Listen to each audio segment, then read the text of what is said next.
Hello and welcome into another episode of RedHawk Rewind. I'm Tim Carey. And I'm Dave Meyer. We want to encourage you, if you have been liking the podcast, please comment, share, subscribe, all the things. It's been fun. I don't know if for you, like people will stop me in the press box or like walking around campus, like, hey, I liked so and so. And so it's nice to know there are people out there listening. But feel free to help spread that message any way you can. Next week we are going to be off for Thanksgiving, and then we will come back, start things off again in December. I think it's been like a dozen episodes or something. But Dave, Thanksgiving, I'm going to be traveling with hockey. I don't know what all you have in store. Obviously, football, Ball State over the weekend to end. But what does Thanksgiving look like for you? So get to Thanksgiving in a second. How you're talking about people stopping you in the hallway or seeing you right and saying, hey. Well, most of them have been related to you, but there have been a couple of others. So I want to check our analytics because I think my mom just walks around like the local Walmart and just tells people about it like 50 times a day. I'm sure that is because I've had 3 or 4 people reach out and say, I don't actually know you, but I was walking around the local Walmart and this. Boom.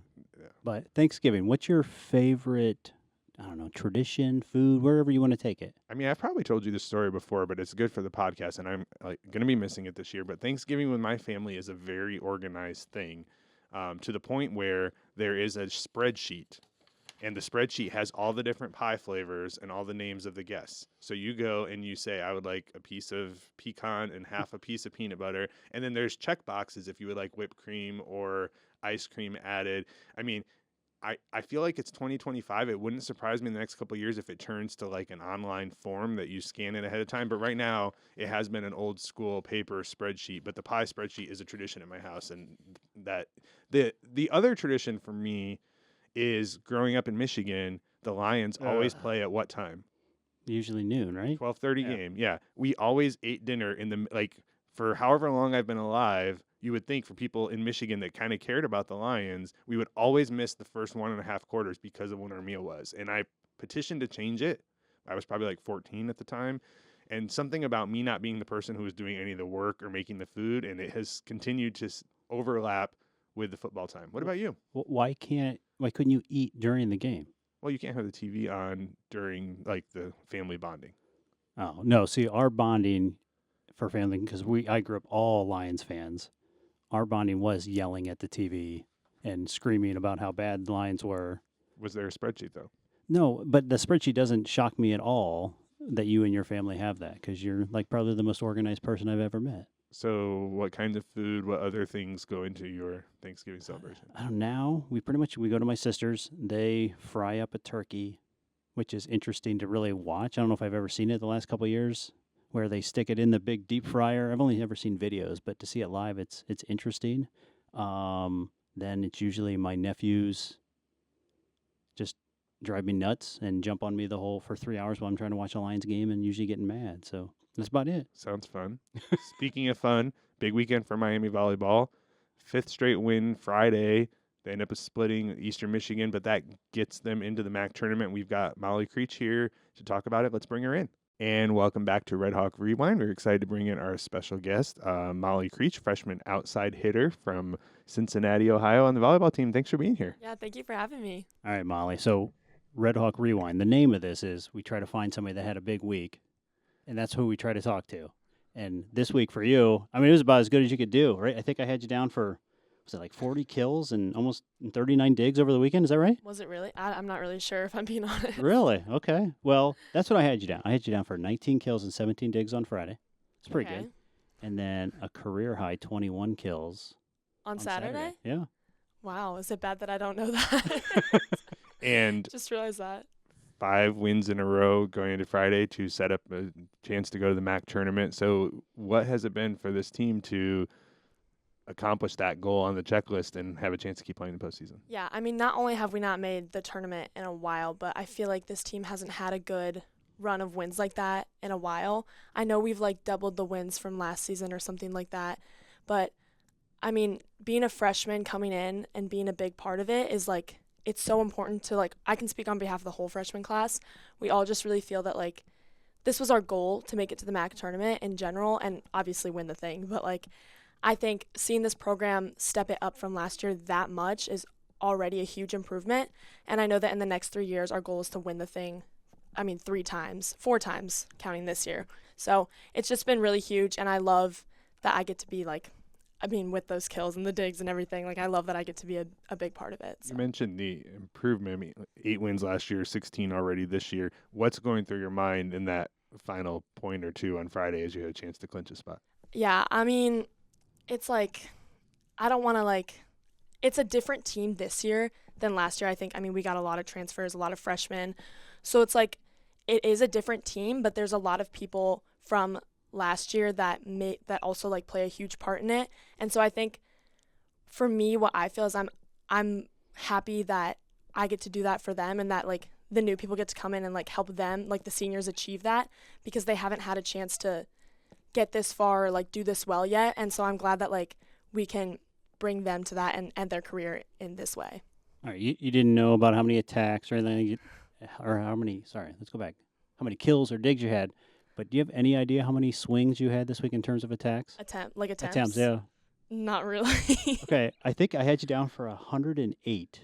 Okay, over a two. Like, how's the arm feeling after 2 matches like that? You know what? It's never really my arm. I feel like that's the problem. Usually I've been having like my legs get really tired from the jumping, and I'm kind of dealing with like shin splints a little bit. Oh, fun. But I mean, knock on wood, my arm is never really never has been an issue. You'd think it would. I mean, with 108 swings, but that's a lot of swings. I know. It's usually the jumping that gets me, so. Which is more fun, a kill or a dig?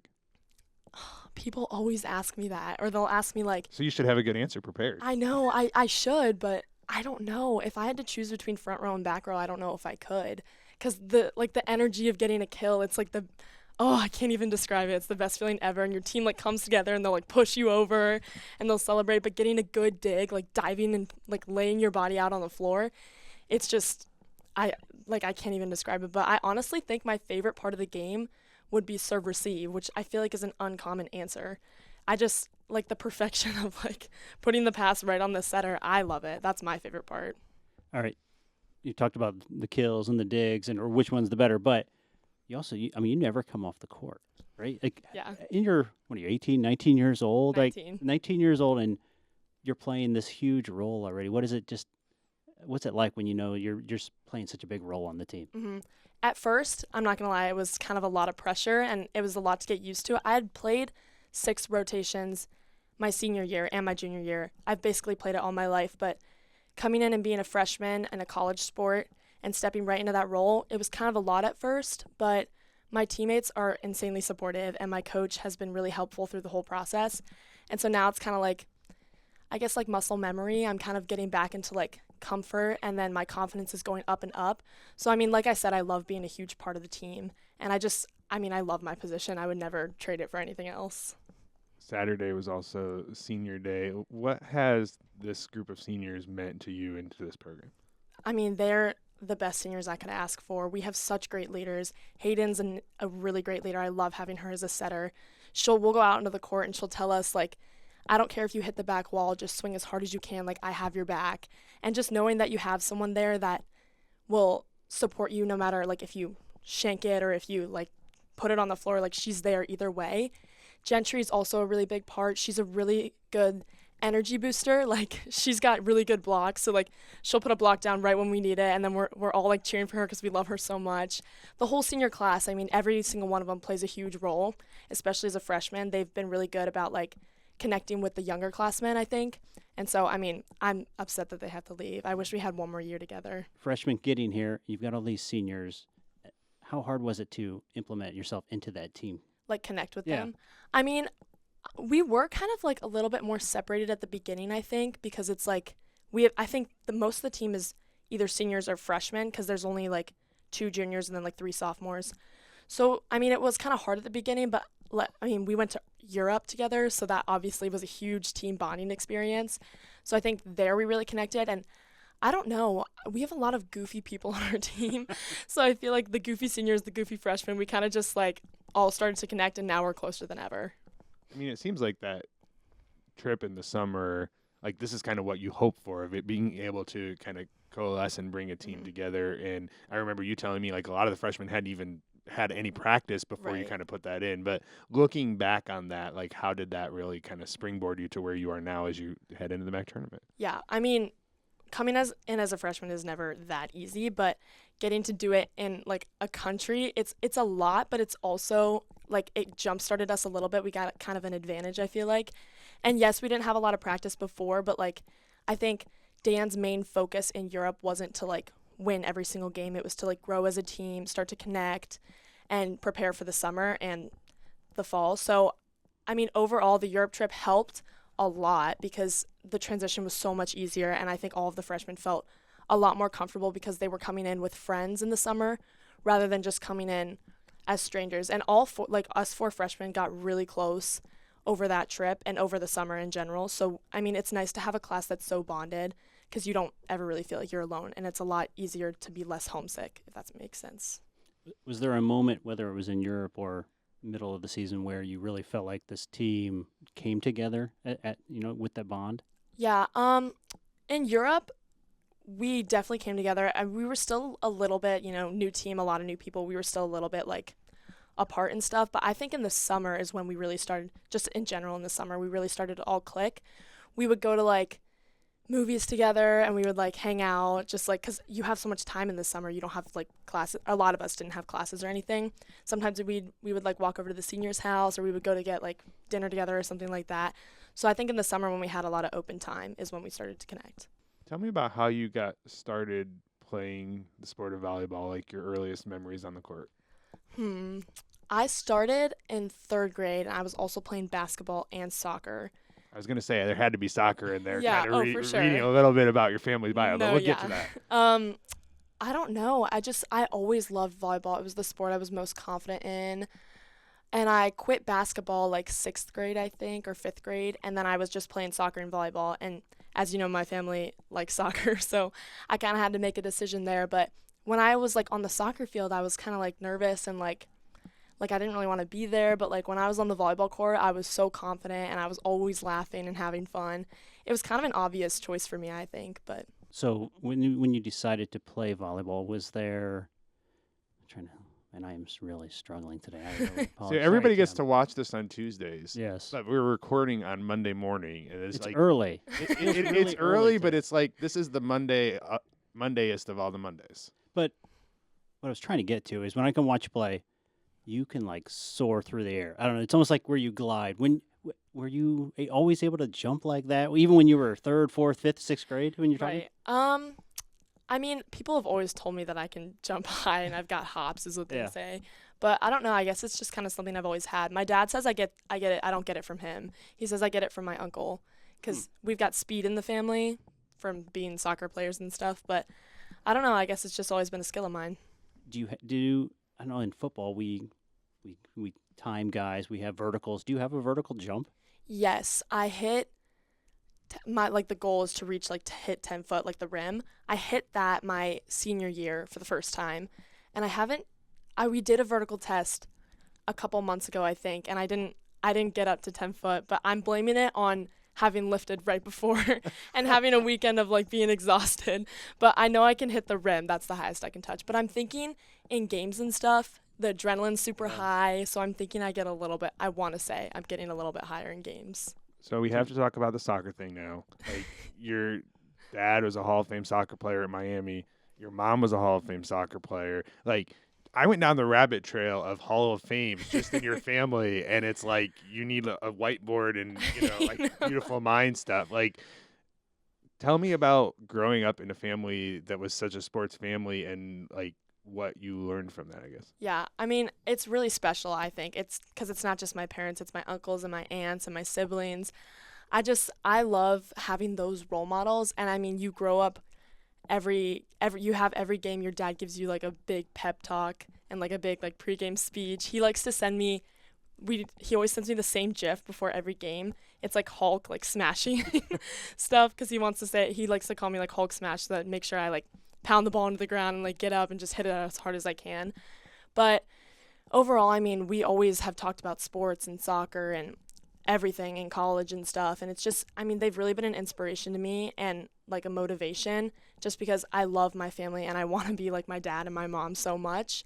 And I really just want to live up to their expectations and my own expectations as well. And just, I don't know, growing up to be, you know what I'm trying to say? Kind of the person like that they were, but like my own way, if that makes sense. I struggle that with my dad. My dad's 75 years old, and he will be listening to this, and I feel like I'm always trying to be like him with that. But when you decided that you were going to play volleyball and kick soccer to the side, when your whole family is such a soccer, like how did that conversation go? I mean, really well. If I'm being honest, I don't remember it that well. I think I was like 7th grade when I officially chose, but they were in full support. My dad loves volleyball. I don't know how much he had seen before, or my mom, honestly, but he grew to love it really fast. It's hard not to love because it's such a fast-paced sport. He came to every single club tournament game, every single high school game. They really they jumped right in with me like they would with my brother who played soccer. So I couldn't ask for better parents and for them, like for better support from them. I don't know if I told you all this as I was finding, like, not just like college Hall of Fames like Miami and Xavier, but it's like the La Rosa Sports Hall of Fame. Like, your mom is in. That was my mom. Her sister is in it. Yeah. Then it's like, well, her sister's married to somebody who was also in the hall. Like, yeah. it was crazy to read all that stuff. So I want to go back when she talked about when she could hit the rim. Tim, how have you I ever? can Can you hit touch the rim. net? I can hit the rim. You can. You can. Yeah, you shoot. I have really bad form. You throw the ball up and it hits the rim. Yeah. Oh, you're talking about with my hand? No, Yeah. no, not even close. Can you get to the net? No. Yeah, same. But, I bet you'd surprise yourself. I mean, if I got on your shoulders, I think we could maybe get. There's no way I'm going to be able to stay vertical long enough with you on my shoulders for you to. And that's not happening. Did I hear somewhere that you met Vince Vaughn once? Yes. I can't believe you know that. I was at a club tournament, and we had heard that he was in our hotel, like, one night, like, the night before I met him. And then I was like, I told my team, because I love the movie Wedding Crashers, and I love him in it. And so I told my entire team, I was like, if you see him, you have to tell me the second you see him. So I get up at, it's 7 a.m. the next morning, and I'm, walking downstairs, and I'm kind of not a morning person, so I'm, grumpy. I'm, walking down the stairs, straight face. And then my teammate texted me, and she's like, Molly, you have to come in the lobby. I'm like, oh, my God, what's going on? I'm freaking out. And then I see him, and I did a double take because he looks different in person. He kind of looks older because, on TV, the makeup and stuff makes him look a lot better. But I did a double take, and I was like, oh, my God. And the night before, I had told my dad that if I saw him, I would get a picture with him. My dad didn't believe me. So it was kind of like a little bet we had going on. So I had to prove him wrong. So my friend and I go over, and we got a picture with him, and I talked to him for a second, but I was so nervous. I told a kid playing in the tournament or something? Yeah, his daughter was on a 14s or 15s team. But he was so nice. He asked me what club I played for. I told him I loved him. I was so nervous, but I got my picture, so. So Jay does these player spotlight videos, and you'd mentioned that on there. So that was kind of what I had seen too of research. Don't give her my secrets. Oh. I'm just telling the whole world now, all of our millions of listeners. Yeah. But last night we went to watch a movie, and one of the first promos was the anniversary of Wedding Crashing. So it was Vince Vaughn. I'm like, oh wait, that's work. Now I've got to think about work. How tall are you? If we're rounding up, sure. I say 5'9". I'm 5. I think I'm 5'8" and 3/4. We'll go 5'9's fine. 5'9", 5'10". He's massive. He's right? tall, yeah. I was kind of surprised because I thought actors were really short. I mean, I knew he was tall from the movie, but I was like, hello. What are you studying at Miami? What were you interested in from an academic side? What do you hope to do with that? I came in business undeclared. I kind of don't really know what I want to do yet, but I thought if I came in with business degree, I would kind of get a feel for all the good basics and stuff. And then I just recently switched it a couple weeks ago to business finance, which is what my brother does too. So I don't know. I kind of just when my dad talked about finances and stuff like that, I was interested in it, and I like math a lot too. And I'm good at math, so I kind of just went there. But I'm not really sure where it's going to take me. I guess we'll see. What do you wish people knew about being a student athlete, from the academic side and the balance side? And just whenever I'm around somebody, especially you hang out with them for a day, it's just how little time there is and how you keep it all straight. I don't know. I guess I wish, everyone says being a student athlete is hard, time management, whatever. But I guess I wish they knew to the degree that, we have to balance everything. It's not just we go to practice, we go to class, and then it's you have time at the end of the day, but you're so tired by the end of the day, you don't want to do your homework. It's just, I think it's more of I wish they knew the mental side of it rather than the physical side. Obviously it's physically taxing, but mentally you have to push yourself to get your work done, because you're not just an athlete, you're also a student, and you're not just a student, you're also an athlete. So you have to kind of balance both mentally a lot.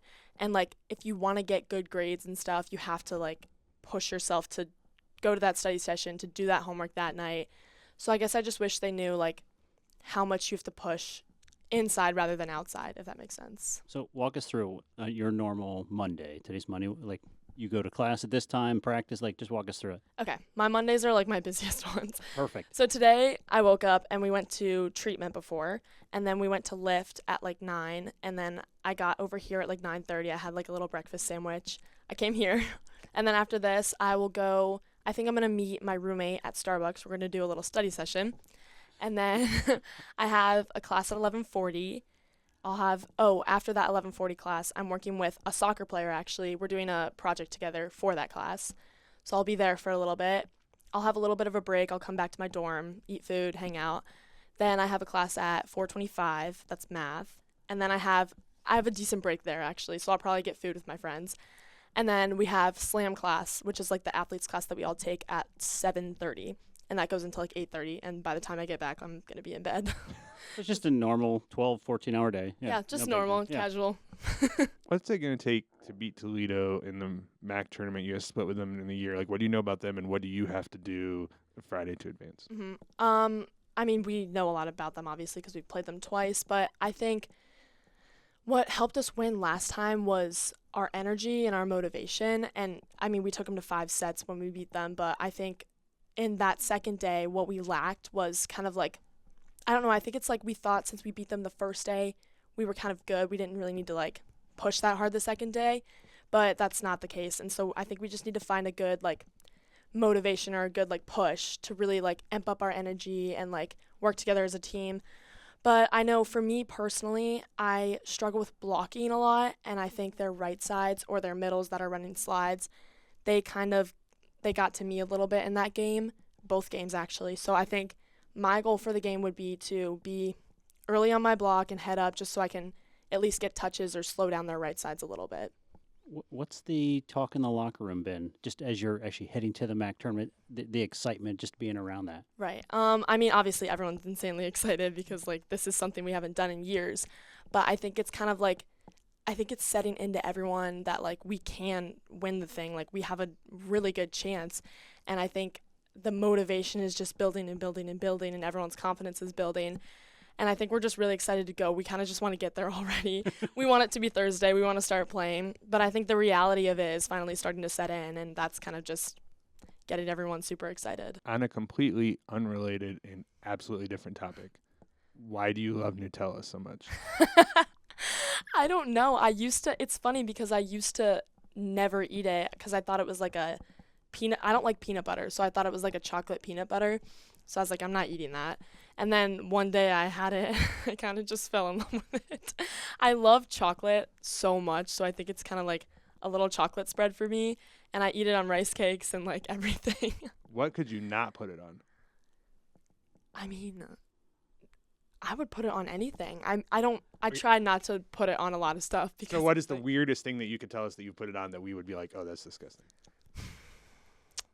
I'm trying to think. I don't really branch out with it that much. I kind of just put it on rice cakes and, like, those little breadstick things. I put it on strawberries and crepes, which is, like, normal. I don't really branch out and put it on, like, random stuff. See, I like chocolate and peanut butter, but I don't know that I've ever had Nutella. I mentioned Nutella to Dave. I'm not sure he knew what it was. I don't know what it is. Really? What is it? It's like, I think it's hazelnut. It's a hazelnut spread.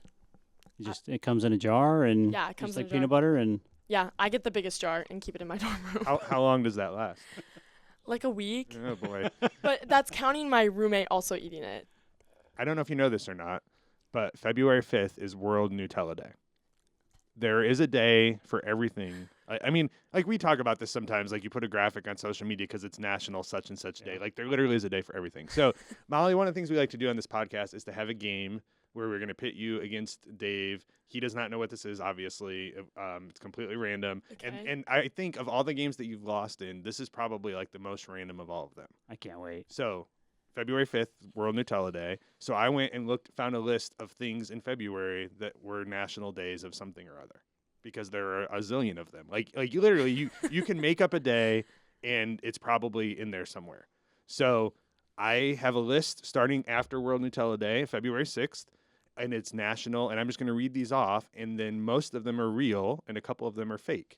So when you hear one that you think I made up, You say fake, Okay. and the winner of that round is going to be whoever buzzes in first. If they were right, just say the word fake because it's an audio podcast. Yeah. And if you say fake and you were wrong because it is a real thing, I mean, there is a Nutella Day, then. So, like, for example, if I said National Nominate Your Relative for a Hall of Fame Day, that's probably fake. That would be a topic for the podcast. But if I said National Wear Red Day, February 6th, that would be real. Okay, we got it? Yeah. Gotcha. Okay, so Yeah. National Wear Red Day is real. National Bubblegum Day. National Chopsticks Day. National Blanket Day. Fake. You got it. Let's I'm go. very impressed. I feel like a lot of Show's over. We're ending it now. I feel like a lot of this 1-0. is like you're reading like my tells that you're just we need to like make anyway. I'm not even listening. I'm I just thought looking right at blanket was Tim. such a common one. I thought for sure. Yeah. So we moved to No, February. we're done, right? I won. So we're gonna have two versions of this podcast. The one that you share with all your family, like your mom and dad are watching, like you can stop it right there and they'll be like, "Why was the podcast so short?" And then for the rest of us, we're gonna go on and play more of the Okay, game. deal. Okay. February 7th, National Foreign Travel Day. Ice cream for breakfast day. Take your child to the library day. Fake. Nope, that one's real. Oh my gosh. Those were all November 7th February 7th. or yeah. February 7th. Yeah. I mean, I took a list, like, this is from the Today Show or Yeah. something, but I mean, there were probably 15 on each one, and I just kind of trimmed it to ones that were interesting. National Foreign Travel Day was actually fake, but I put that one on there. February 8th, So who's winning right now? I can't remember. I'm not sure. Okay, just checking. Opera Day. Super Chicken Wing Day. National That Could Have Been an Email Day. National Kite Flying Day. Fake. I think she beat me, if it's right. I thought you were first, and it was wrong. It was actually a real day, so Oh, we're going to awesome. give her a point. Oh, wow. Okay. Home court scoring. This is interesting. National That Could Have Been an Email Day was fake, but I think it was That's a good thing. felt That so was real. too specific. Yeah. I was like, That should be a thing. Yeah, well, and that's the thing. Like, just because it wasn't on that day in February, I only fact checked February. Like, it very well could be a day in July or December. I only had so much time to research. Read in the Bathtub Day. Chocolate Day. National Clean Out Your Computer Day. Fake. Nope, that one's real too. Clean out your computer? What does that even mean? I'd like delete file. I don't know. Like Yeah. get more actually need to do that. memory bandwidth. I'm not sure. I didn't write it. But it is a All right, thing. it's 2-2. Next one wins. You ready for this? Gosh. February 10th. Okay. National Home Warranty Day. Extraterrestrial Culture Day. International Cribbage Day. National Flannel Day. Fake. Nope, that one's real too. Oh. There literally is a day for everything. For That's everything. all I got to say. Were all those real? Alien Day or whatever you said? Extraterrestrial Culture Day, February 10th. I thought we celebrated that in the office. Oh. I didn't get to like it was really fun to go through and try and make up like fake ones. It was not as easy as you would think. Give us some of your best fake ones.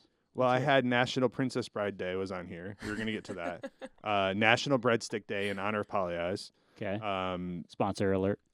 well, there's not one in Oxford, but whenever we're within like 4 hours, you make us go.